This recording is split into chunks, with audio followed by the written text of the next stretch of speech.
Bonjour tout le monde et bienvenue sur ma chaîne Trading the Trend. On se retrouve aujourd'hui pour parler d'un nouveau Titano Fork 3R Crypto.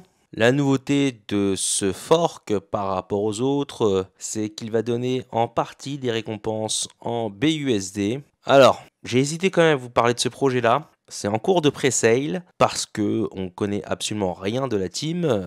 Pas de KYC, pas d'audit, si ce n'est que ça se passe sur PinkSale, donc il y a quand même un certain niveau de sécurité au niveau de cette pre-sale. Vous aurez vos tokens. La pool de liquidité sera lock pour 2 ans. Par contre, à côté de ça, total inconnu au niveau de qui est la team, pas de KYC auprès d'une quelconque entreprise, que ce soit Rockdog, l'Obsidian Console ou autre, pas d'audit non plus. Et dernier point que j'apprécie pas grandement, c'est que ça se passe plutôt sur Telegram et pas Discord, où je trouve que c'est plus clair en moyenne, avec des canaux, etc. Telegram, bon, c'est un peu plus le bordel. Voilà pour les points sur lesquels il faut faire très attention. Donc, si vous décidez de mettre vos sous dedans, pesez bien le pour et le contre.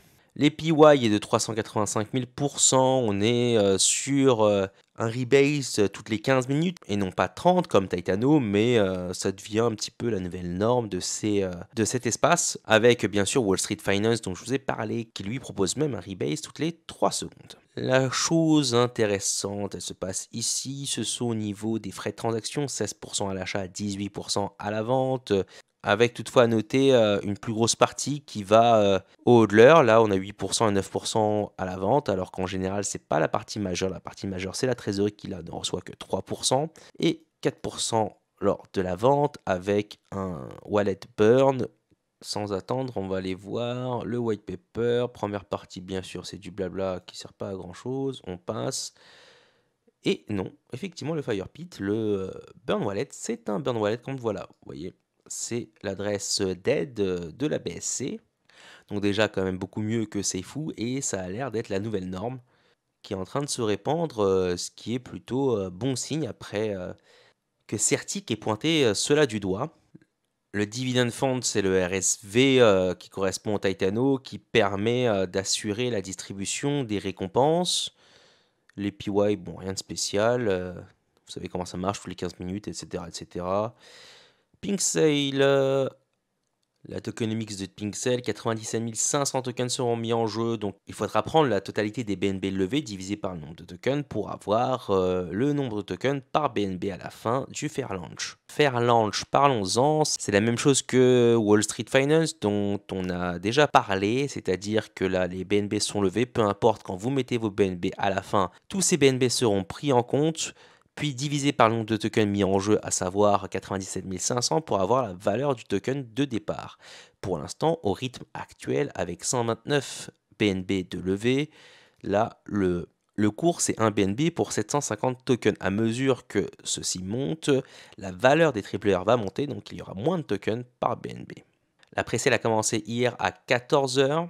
En 36 heures, ça n'a pas levé tant que ça. On est au-dessus du soft cap à 129 BNB, donc je m'attends à une grosse volatilité à la sortie du token, même s'il reste quelques jours avant la clôture de cette pré-sale. Comme vous voyez là, au moment où je tourne la vidéo, 2 jours et 20 heures. Je publierai cette vidéo normalement demain, parce que là, il est très tard. Et la clôture de la pré-sale se passera le 8 avril à 20 h heure française. On risque d'assister à ce qu'on appelle un stealth launch, donc un launch plutôt discret. Ces derniers ne sont pas forcément foireux, ils peuvent l'être, hein, comme n'importe quel autre launch. Le dernier stealth launch que j'ai pu voir, j'en ai vu 2.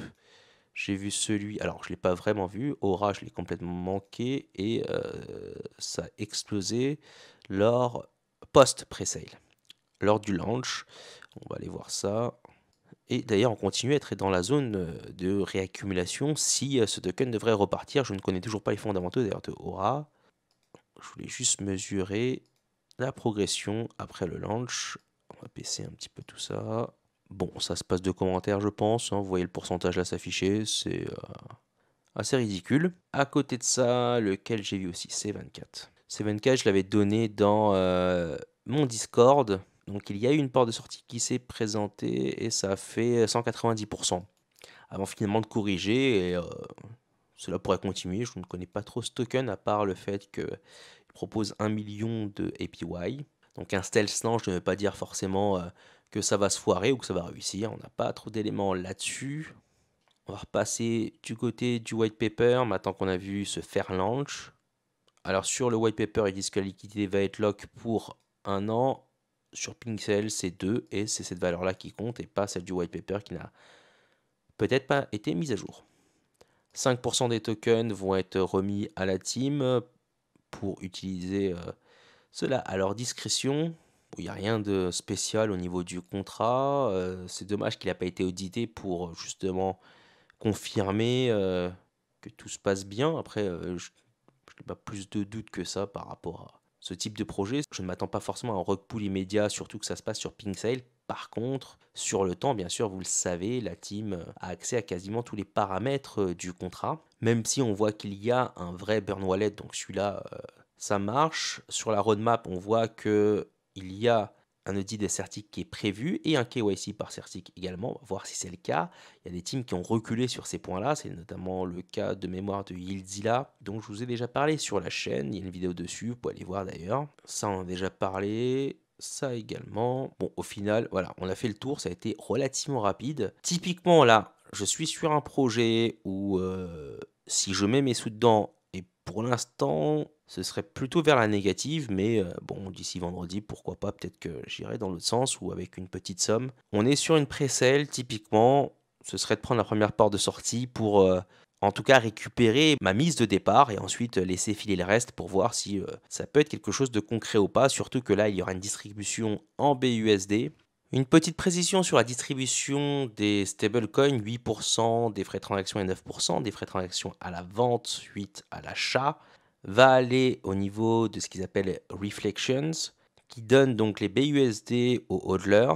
Et à titre d'exemple, par exemple, s'il y a 1 million de volume de trade, il y aura ce volume-là entre 80 et 90 000 K qui sera distribué aux hodlers en fonction du pourcentage détenu par chacun, bien sûr, des portefeuilles. Comme il y avait un peu de nouveauté et que pour l'instant ça suscite pas trop l'attention de beaucoup de personnes, je voulais quand même vous présenter ce projet-là qui a l'air extrêmement risqué, je le répète, encore plus risqué que d'habitude parce que on a quasiment aucune information sur la team et la qualité du contrat.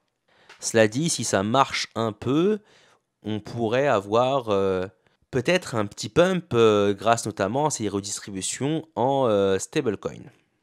Je vous mets tous les liens en bas, à savoir et surtout le lien de Pinkcell. Il faudra des BNB bien entendu puisque ça se passe sur la BSC et vous avez jusqu'à vendredi 20h pour vous décider à mettre ou non vos sous dedans. Si vous avez apprécié cette vidéo, je vous invite à la liker et à vous abonner à ma chaîne. Autrement, sachez que j'ai aussi mon chat Discord sur lequel je peux mettre par exemple des projets que je n'ai pas eu le temps de rechercher. Ça a été le cas notamment hier. J'en avais lancé 2, dont celui-là. Et il y a aussi par exemple Ragnarok Protocol. Et dans ce cas-là, je précise, absolument pas eu le temps de m'y intéresser à vos risques et périls. Je prépare aussi un autre live call ce dimanche. Les horaires ici sont présentés et soumis au vote de la communauté et je me rangerai donc vers l'horaire choisi par la majorité. Sur ce, je vous souhaite à tous une très bonne journée.